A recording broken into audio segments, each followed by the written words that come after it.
Hey everybody, my name's TSW and in this video I'm going to be going through some of the best items that you can get from raiding in World of Warcraft: The Burning Crusade. I'm going to be going through some of the world bosses, one of the 5-mans and all of the raids, covering a range of different items that you can get for different classes and specs. I'm going to cover most specs pretty briefly and just pick out the few top tier items for each class or spec. There's not going to be a huge emphasis on healing items, although I will point out the good healing items when I can, as I don't really play a healer. So let's just boot up Atlas Loot and start with the two world bosses, the first one being Lord Kazik. Now if you're playing on a fresh TBC server, these world bosses give you some fantastic loot. So the cloaks are amazing, the legs are so strong, these are way better than tier 4. The legs, like even these ones with the agility, the male ones, these are great for DPS warriors. The amazing shoulders for Ret and warriors. These hands are best in slot until Kel'Thas, in my opinion. Got a really nice paladin healing ring, a fantastic melee or hunter ring, an amazing rogue warrior sword, and a great healing staff. These are way better generally than the Cara equivalents, and you can get them as soon as you ding 70. You can get a good raid together. Lord Kazik really has some good loot. And the next world boss is Doomwalker. This guy's outside Black Temple. The cloak isn't anything too amazing, but the gloves are great for Shadow Priests, Warlocks, Mages. The legs are really good for healing, got some nice MP5 on there. The chest is really good for DPS warriors, as well as of course rogues and ferals. The helmet's nice for healing.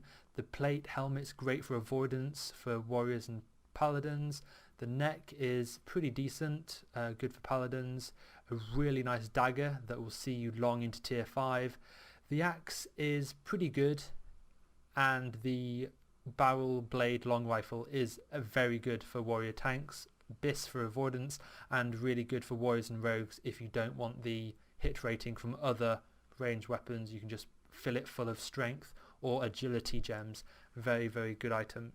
Generally these world bosses drop some fantastic loot. Now I'm going to jump into the one and only 5-man I'm going to mention.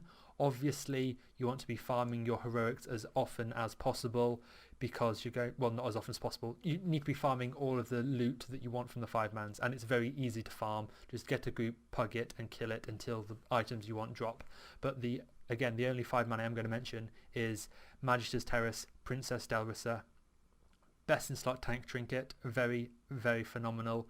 A really strong spell damage trinket, lots of spell damage here, and also a really good expertise trinket for DPS. The healing trinket here isn't so good, but I'd still grab it, just try and make some use out of it. It's also pretty good in PvP. Also the reputation faction you get within the Isle of Kel'Danas is really strong. You can get some very good items. Let's quickly go to the reputation segment, and it's the...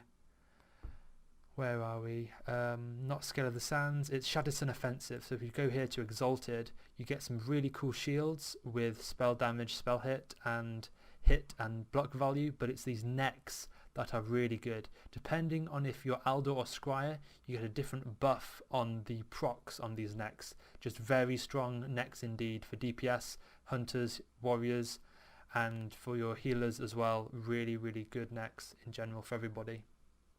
So next we're going to go to Cara. We're not going to cover every single boss and all the good loot that you can get from Cara, because there is a lot. We're going to go straight to Maiden and the Totem of Healing Rains. Increases the base amount of healing by your chain heal by 84. This is your best in slot trinket as a shaman spamming your chain heal. Very good trinket. Next we're going to go to Ilhoof, the lightning capacitor. This is such a good trinket. This is best in slot for your elemental shamans, and you quite simply won't be taken seriously as an elemental shaman if you don't have this trinket. You need to spam Cara every week until you get that trinket. And obviously Prince drops some phenomenal loot that you can't pass up, and you really need to get it if you want to go into tier 5. And a lot of it, you can wear until tier 6 even. It's very strong gear. So let's go to Gruel's lair. Obviously hiking Mulgar drops some pretty cool loot, but we're going to go straight into Gruel. We have the Aldori Legacy Defender, which is your best in slot tanking shield until tier 6. So all of tier 5 there's no decent tanking shield, so grab this instead. Well, you basically are forced to grab this instead. So you're going to be using this shield for a long time. It's a must-have. Next we have Teeth of Gruel. This is phenomenal priest healing neck, lots of spirit, lots of intellect. There's no stamina, which is why it has lots of the other stats, as well as some MP5 and a lot of healing boost. And obviously one of the most famous trinkets in the game, Dragon Spine Trophy. If you're a rogue, ret, hunter, enhancement, fury, and maybe I missed someone else out, but if you're one of those classes and if you need the Dragon Spine Trophy, you need to be spamming Gruel's Lair every single week. Pug it if you're on a server where it's easily puggable, and just get this done.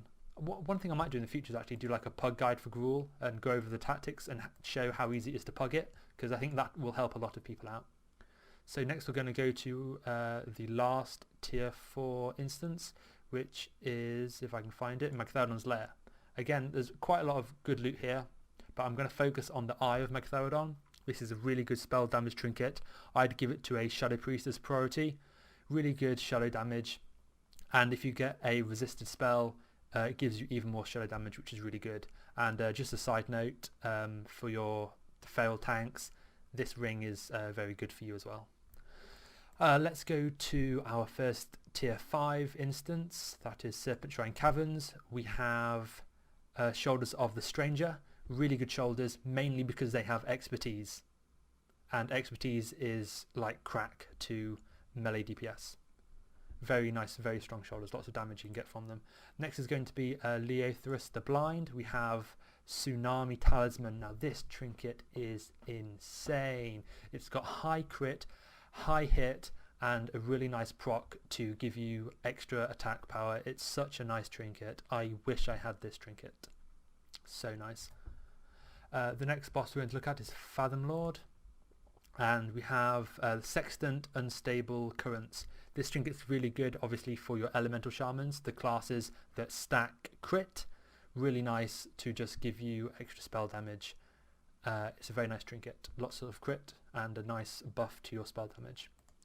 And then we're going to go to Morgrim Tidewalker, Pendant of the Lost Ages. This this neck piece is often very underrated. What you looking at, the thing that makes it underrated and so powerful is the second equip reduces the duration of any silence or interrupt effects used against the wearer by 20%. There's an equivalent neck that drops from Blood Furnace Heroic, I believe. So if you're not yet in tier 5, or if you know the item's not dropping or you're not being given it, the neck is here. So these necks are best in slot, and this Talisman of the Breaker is second best in slot for fights like Asgalore in Might Hyjal, fights where you're going to be silenced a lot, and this extra 20% reduction of the silence is so powerful.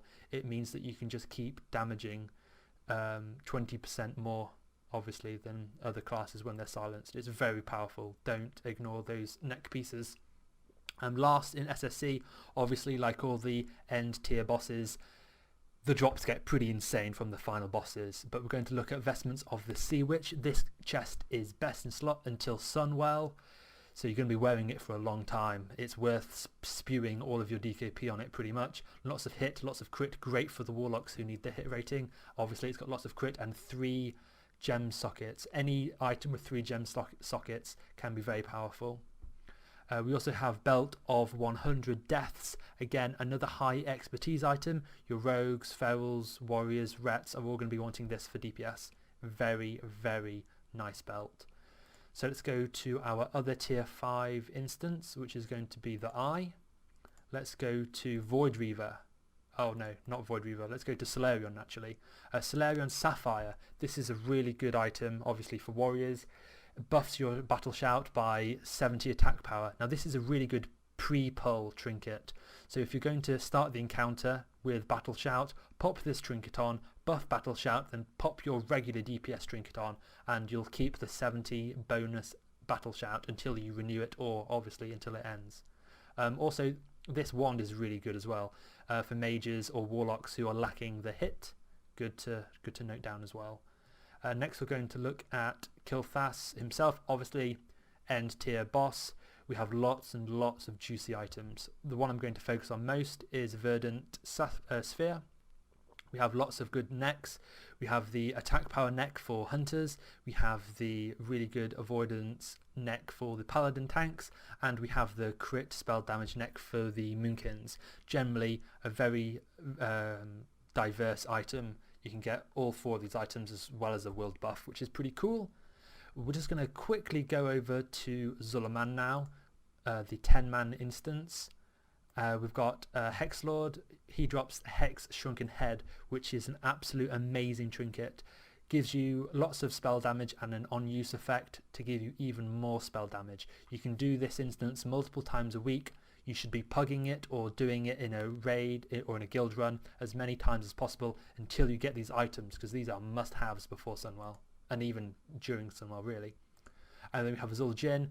Again, end instance boss, end raid boss, lots of juicy items. You've got the bow for your arms warriors, you've got the haste sword for your mages, you've got the haste neck for everyone who wants haste as a caster, you've got the lots of items. I could be here all day, but Dark Blessing is the one that I want to focus. Lots of haste for your shamans and your paladins. Mainly it's going to be your resto shamans who are stacking the haste. Almost 2% haste from your mace, and it's only a little bit less extra healing than other weapons, but you get a huge haste boost. A really, really good weapon. Next we're going to jump into our first tier 6 instance. This is going to be Hygel Summit, and we have Chronicle of Dark Secrets. This offhand is going to be needed by every caster in the raid pretty much. So much hit, so much crit and spell damage. It's such a good and versatile offhand. There's a reason why it's best in slot. Next we're going to go to Kazrugal. We have these leggings of channeled elements. Lots of hit, which is great for the casters. Lots of crit, which is great for the casters. Lots of spell damage, which is great for the casters. And to top it off, 3 gem sockets, which are going to be most likely filled with spell damage. Best in slot legs for casters until Sunwell. Every caster is going to want it. Moonkins, mages, priests, everybody. Last of all, in Hygel, we're going to go to Archimond. Obviously, arms warriors are going to be wanting this. You've got your elementals who are going to be wanting that. Your hunters that are going to be wanting the bow. It's better than the Illidan one. But Tempest of Chaos is the item that I want to focus on. Really good hit, crit, spell damage, everything you want. And it's got so much of them, so much spell damage. Also your protection paladins as well are going to be wanting this for extra threat. Lots of spell damage. Everybody's going to be wanting the Tempest of Chaos.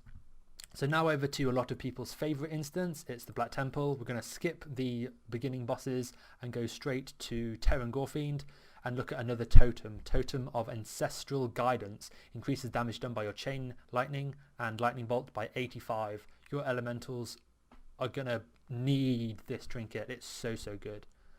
And then we're going to go over to the next boss, which is Blade of Savagery. That's Mother Shiraz. Blade of Savagery. This is such a good item for threat as a warrior. Oh look, I'm using it. It's pretty good. It's also really good for rogues as their offhand fast weapon. Really good item. Hit, crit, attack power, lovely. And obviously 1.4 speed, which is the most important thing. We're going to go to Illidari Council next. Madness of the Betrayer. Damn! This is such a good trinket. Lots of hit, lots of attack power, and then the last equip, your melee and range attacks have a chance to allow you to ignore 300 of your enemy's armor for 10 seconds. Such a good trinket. Last of all, we're going to look in the Black Temple at, obviously, Illidan. He drops some fairly good loot, some swords that are pretty good according to some people, and a dagger that is pretty meh. In fact, it's a very meh dagger. We're going to focus mostly on the Skull of Gul'dan. So much hit, so much spell damage, and a really good on use to increase haste for 20 seconds. It's such a large amount of haste for such a large amount of time, with so much spell damage passively and also 2% hit rating. It's insane. Also, we have Zardoom, Great Staff of the Devourer, lots of haste, lots of crit, lots of spell damage. Such a good staff. I could be here all day talking about Illidan loot. Obviously the helmet's insane for tanks. Obviously the helmet is really, really good for arms and ferals and rogues. You've got the cloak, which is really good for even DPS who are stacking the haste. It's very, very good, obviously for healers as well. And the insane healing trinket and the healing mace. The shield's also very good. And Warglaives, they're pretty good, you know. Some say they're best in slot. They'd be right. So we're going lastly over to Sunwell Plateau, and this is when you get your wrist, feet and belt tier pieces of tier 6. So whenever you're bidding for DKP or wanting any of these items, bear in mind that you are able to retain the 4 set tier 6 if you are swapping pieces out. For example, I've got a couple of pieces of tier 6. Oh, that one's ungemmed, don't look at that one. So instead of just having the 4 normal pieces and then swapping out the helmet, I've got, you can mix and match and really get the best items that you want. Just have the basic 4 pieces of tier 6, throw in the extra Sunwell loot for the tier pieces, and then put on the best non-tier pieces. So we're going to go to Brutalist next. Here are the legs that all the casters are going to want. Lots of crit, so much haste, so much spell damage, 71 spell damage, and again, just like the ones from Hyjal, 3 gem slots. 2 are red, 1's yellow. You may consider going for the yellow gem to get the socket bonus rather. Such good legs, they're phenomenal. Again, I could be here all day talking about loot from Sunwell. We're going to skip all the way. Obviously the Maru trinkets are insane. Haste rating really, really good for rogues and warriors. We have the spell haste for everybody who wants haste. Moonkins, warlocks, so good. The one for warriors or the tanks is not amazing, but I suppose it's good. Expertise is useful. And we go to Kil'jaeden. Obviously, again, I could be here talking all day about Kil'jaeden loot. Got the awesome helmets. We've got the gloves, which are really, really good for warriors. Lots of arm penetration and crit. Lots of the weapons are insane for everybody. It's such a shame that it's 3.4 speed, but I suppose it would be even more overpowered if it was like 3.7, 3.8 speed. Oh, that would be insane. Really good fist weapons, really good healing items, so much haste, so much healing. It's insane. And then obviously a really nice legendary bow to top it off. Warriors, rogues, hunters, all of them are going to want it. And yeah, I mean, it's insane. So, I mean, that's been the items that I've focused on mostly. Most of them have been trinkets, and I suppose like caster legs I kind of focused on a lot. If there are any items that you guys really love from TBC, please let me know in the comments below, because I find it really interesting to see what you guys like. Like this helmet, so much armor penetration and crit, nearly 2% crit, 231 armor penetration. It's really, really cool, all of these stats. So feel free to like the video, let me know what items you love from the Burning Crusade. I missed out a load of items that I really wanted to include, such as, I don't know, like the sword from Gruel is really nice. Bloodmaw, Mangus Blade is really good. All sorts of, just like the shield from Nightbane is really good. You've got all the Nether Spite loot as well, which is really good when you're finishing Cara. I could have been here all day talking about loot. One video I might be doing in the future is unique and just fun items in the Burning Crusade, so feel free to subscribe or stick around for that. And yeah, thanks for watching again, and I'll catch you guys in the next video. Bye.